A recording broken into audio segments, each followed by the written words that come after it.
В завърналите се днес ви срещам с Ваня Шишкова, шампионът на Италия по бънджи фитнес, която след близо 30 години живота и работа на бутуша избра отново родния Казанлък, където да продължи страстта си към спорта, която я държи вече повече от 40 години.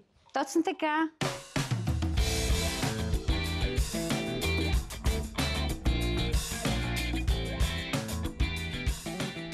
Това е Ваня Шишкова, надежда на България в спринта и дългия скок едно време, днес шампион на Италия по въздушна йога.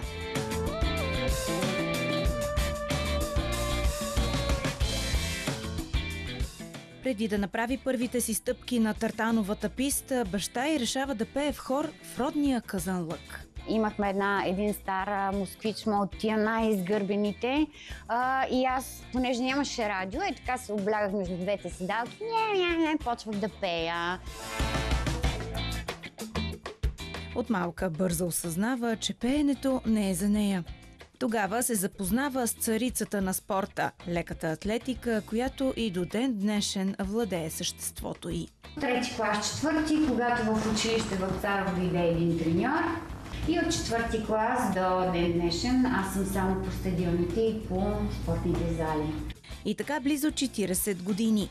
И аз като тебе, това беше моя хляб, моя въздух, моя мотор за съществуване. Напуска Казанлък и решава да кандидатства в тогавашния Висш институт за физкултура, сега Национална спортна академия. Продължавайки с атлетиката в София, си спомня, че не успява да изгради силна връзка с треньора си. Не си допаднахме. Тогава се качихме, януари месец качват всички първокурсници горе на ски да се учиме. Там паднах, направих една голяма травма на коляното, усукани връзки и така нататък. Доста дълго време се лекувах и след като се излекувах, аз реших, че не искам повече да се състезавам. На 20 приключва да се състезава, но не съжалява. Спорта ме научи на много дисциплина, на много труд и на много да съм упорита и да успявам и да постигам целта си, да се фокусирам върху нещо и да го правя. А цел номер 1 след пистата е да си вади хляба сама. Започнах работа, за да си изкарвам парички, за да не искам от майка ми и баща ми. Продавах банани в студентски град в пълна зима. Тракаха ми зъбите. Не ми се ядяха поне една година напред банани. Паралелно с работата на Сергията започва и като сервитьор. Държах винаги и виждам, че и синът ми е такъв сам да постига нещата.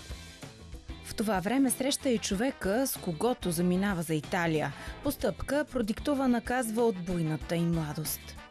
1996 година, значи била съм на 25 години. Тогава тръгнахме с приятеля ми, Гаджо или как се казва, нали, на български. След една година, като се бяхме запознали вече, много се обичахме, много щастливи бяхме и можехме да отидем на край света даже. Идеята беше да отидем на разходка, да отидем като туристи и да постоиме там малко, без ограничено време, без билети за връщане. Просто се качихме на един автобус и тръгнахме. Продадах си колата, за да можем да имаме пари за билети, някакви пари, с които да разполагаме там. И тръгнахме. А това малко, както често се случва в живота, неусетно става близо 30 години. Там тръгваш от нулата, там си като едно бебе, учите да ходиш, взимате за ръка да ти покажат какво къде, не знаеш езика, нямаш документи, нямаш къща, нямаш кола, нямаш нищо. Имаш само работа и то за жените. Аз започнах почти веднага работа, след като реших, че не искам повече да съм туристка. Ми намериха работа в 2 семейства, бях детегледачка. И така приключението Италия започва.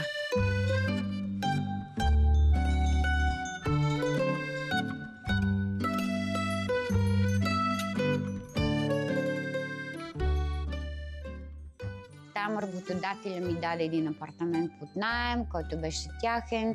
Пицари имаха, ходих в свободното време в кафички, което го нямах никога. Вечер след работа да мия чини, да чистя тоалетни. Аз работих в пицарията, като се изкарвах в прехраната с абсолютно всякакъв труд. И не ме е било и срам, и сега не ме е срам, че съм ги правила тия неща, напротив, даже се гордея. И Италия ме научи как да работя.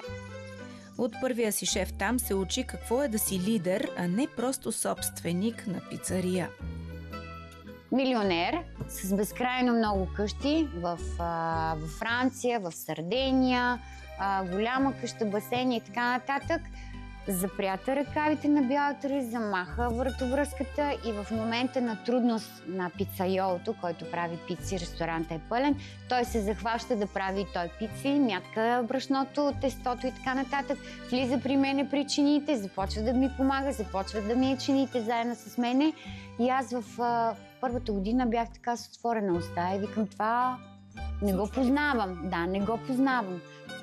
Докато не ражда сина си Теодор през 2003 година, остава да работи като бавачка в двете семейства. Но идва нова буря в живота й. Бащата на детето й я изоставя, когато той е на 5. Така стана, че останахме сами с моя син и аз трябваше да бъда мама, тати, баба, дядо, леля, чичо, война и така нататък. Цялата отговорност попадна върху мене.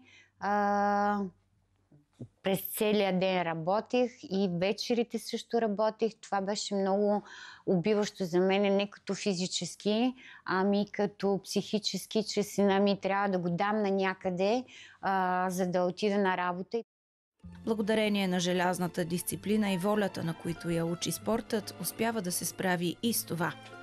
След мъчни и трудни 3 години Теодор вече е на градина, а Ваня тръгва по фитнес залите с надежда да стане треньор. Кара курсове по пилатес и зумба и започва пак от нулата. Вечер ходих и на тренировки и го взимах със себе си. Това беше лесното. Работата ми между ресторанта и спорта започна да наделява спорта. Започва в изцяло женски фитнес, а окончателно спира да работи на 2 места през 2012. Случвало се е да обикаля в един ден до 10 зали, за да преподава. И в колата даже има моменти, в които се преобличам в колата. Теодор ми взима отзад мокрите дрехи от зумба и ги простираше отзад на задната седалка. Аз с другите дрехи на зумба и веднага скачам в залата и започвам. И всичко това прави за сина си Теодор, който е най-голямата й подкрепа. Той знаеше, без да му обяснявам, че е глава на семейство. Семейството ни беше от 2 човека, аз и той.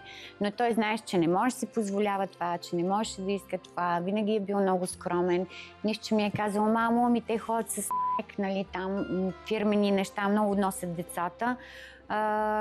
И аз се стремях нещо да му купя, нали, от това, което той иска, за да бъде еднакъв с другите и да бъде на еднакво ниво с тях, да не се чувства по-беден или по-пренебрегнат или А имало моменти, в които не съм нямала пари да извадя на масата нещо да му дам да яде до такава степен, защото там наемите са убиващи, самите разстояния, бензина и изобщо е трудно сам. И за една майка с едно дете, особено пък това е супер трудно, да няма до кого да го оставиш за 5 минути. Дори и така не загърбва мъчно постигнатото в чуждата държава, стиска зъби и остава в очакване магията да й се случи. И тя се случва. Преди 10 години аз срещнах моя съпруг, който се казва Анжело, което значи ангел. И той ме спаси. Неусетно, но на време започва друг живот за Ваня. За тези 10 години мъжът ми все повече започна да се влюбва в България, но той просто като турист. Като най-тежки моменти определя годините, в които се е грижила сама за сина си и прибирането й в България след близо 3 десетилетия на Бутуша. Другото, което ме спираше, е, че сина ми остава там в Италия, защото той там е роден, кара си университета, него живот е там, има си приятелка. Прибрахме се тук генерално, без да ходим и се връщаме с толкова много багажи, цяла къща на 3 етажа да изпразниш. А днес Ваня има своя изцяло женски фитнес, първи по рода си в Казанлък.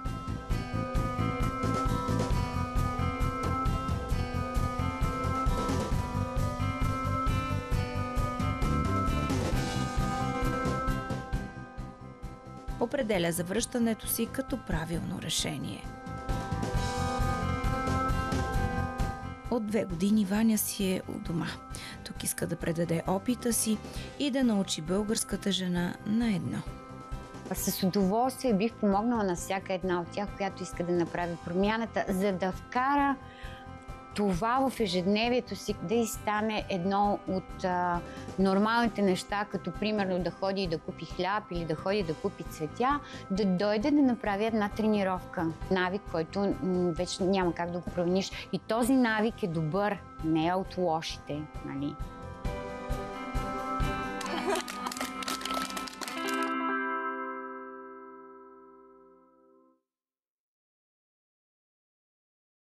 С България в сърцето. Така се разделяме и днес. А къде ще ни отведат следите на корена следващия път? Бъдете с завърналите се, за да разберете. До тогава, сбъдвайте себе си и бъдете промяната, която искате да видите.